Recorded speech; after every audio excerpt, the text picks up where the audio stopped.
नमस्कार, स्वागत है आपका नेशनल खबर में। प्रियंका पर यूपी चुनाव में टिकी आस। क्या 32 साल बाद खत्म होगा कांग्रेस का वनवास? यूपी की सत्ता पर कई दशक तक राज करने वाली कांग्रेस का उत्तर प्रदेश में राजनीतिक वनवास खत्म होने का नाम नहीं ले रहा है। 1979 के बाद से पार्टी का यूपी की सत्ता पर काबिज होना एक सपना ही रह गया है। पिछले कुछ चुनावों में तो पार्टी की हालत बहुत ही खराब हो गई है कि लोग कहने लगे हैं कि वेंटिलेटर पर पड़ी कांग्रेस में कोई करिश्मा ही जान फूंक सकता है। पार्टी की तरफ से एक बार फिर इसकी जिम्मेदारी प्रियंका गांधी के कंधों पर है। लेकिन सवाल है कि क्या प्रियंका कांग्रेस को यूपी में उनका खोया जनाधार वापस दिला पाएंगे?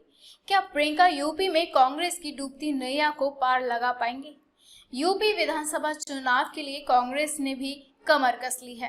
पार्टी की कमान राष्ट्रीय महासचिव और यूपी की प्रभारी प्रियंका गांधी के हाथों में है। चुनावी माहौल भांपने और कार्यकर्ताओं में जोश भरने के लिए हाल ही में प्रियंका का यूपी दौरा हुआ है। इस दौरान प्रियंका ने यूपी की योगी सरकार पर जमकर हमला किया है। कांग्रेस के प्रदेश अध्यक्ष अजय कुमार लल्लू का कहना है कि कांग्रेस ही यूपी में मुख्य विपक्ष है। प्रियंका के आने पर नारा बुलंद किया गया, परिवर्तन का संकल्प, कांग्रेस ही विकल्प।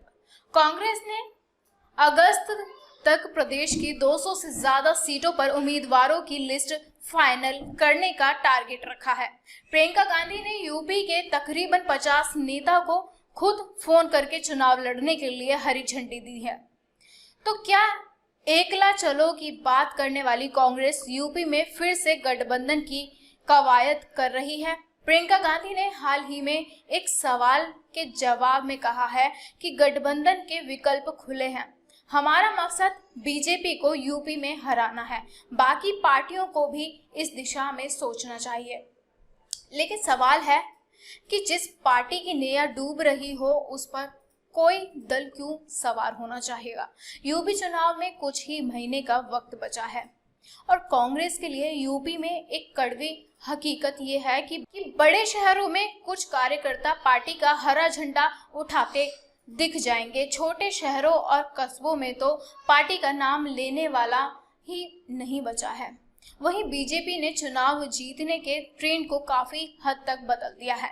राजनीति और रणनीति बनाने में 24 घंटे एक्टिव रहने वाली बीजेपी से आज की तारीख में मुकाबला कर पाना कांग्रेस के लिए एक बड़ी चुनौती है। साल 2017 में बीजेपी के सत्ता में आने की एक बड़ी वजह एक बूथ 5 यूथ की रणनीति थी जो कारगर रही। लेकिन कांग्रेस के 5 बूथ स्तर पर निष्ठावान कार्यकर्ताओं का अकाल है। कुछ साल पहले जो हुआ भी करते थे उनमें से ज्यादातर पाला बदलकर दूसरी पार्टियों का दामन थाम चुके हैं। सवाल है कि प्रियंका महज 6 महीने के भीतर बूथ लेवल तक समर्पित कार्यकर्ताओं की इतनी बड़ी फोर्स तैयार कर पाएंगी।